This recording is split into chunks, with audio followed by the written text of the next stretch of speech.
Existem quatro conjuntos principais de números. Os números naturais são os números que nós utilizamos para contar, como 1, 2, 3, 4 e assim por diante.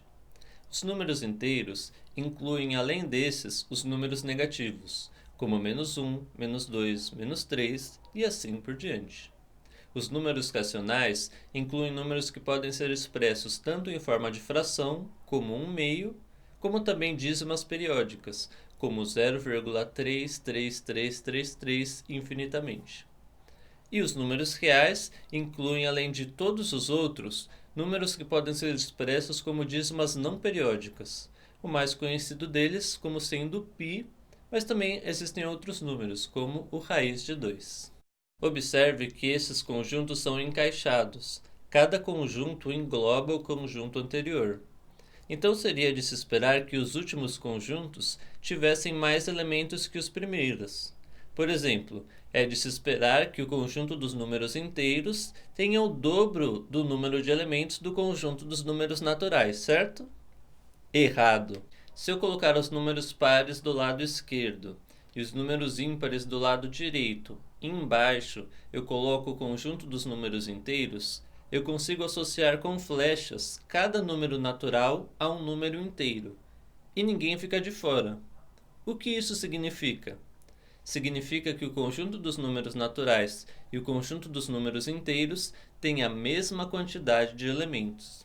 É possível demonstrar até mesmo que o conjunto dos números racionais tem essa mesma quantidade de elementos. Se nós escrevermos essa tabela, que os numeradores crescem horizontalmente e os denominadores crescem verticalmente, podemos enumerar todos esses números seguindo a seguinte ordem.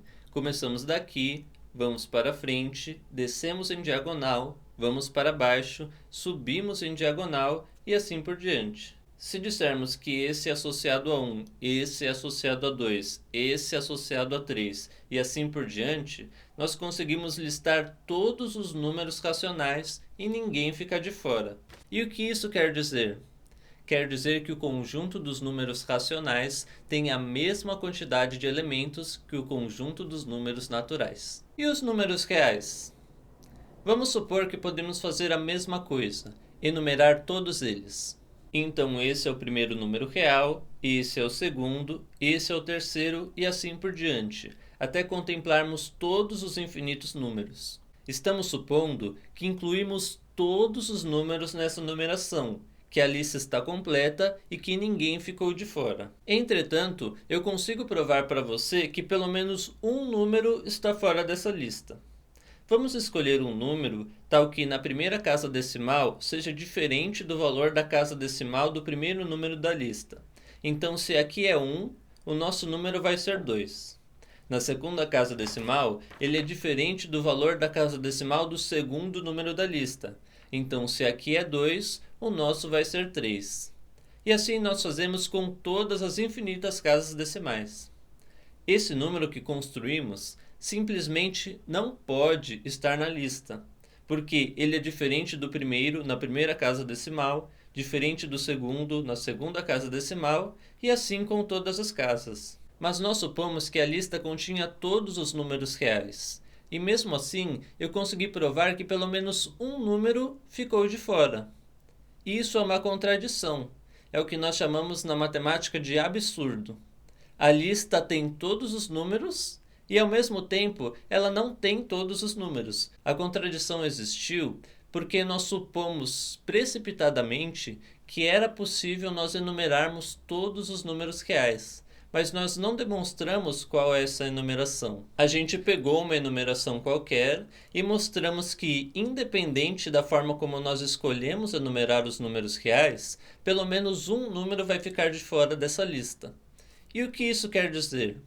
Quer dizer que os números reais não podem ser enumerados. Se você tenta fazer isso, você chega numa contradição, num absurdo. O conjunto dos números reais é um conjunto tão denso, tão indomável, que nem mesmo utilizando infinitos números nós conseguimos enumerá-lo.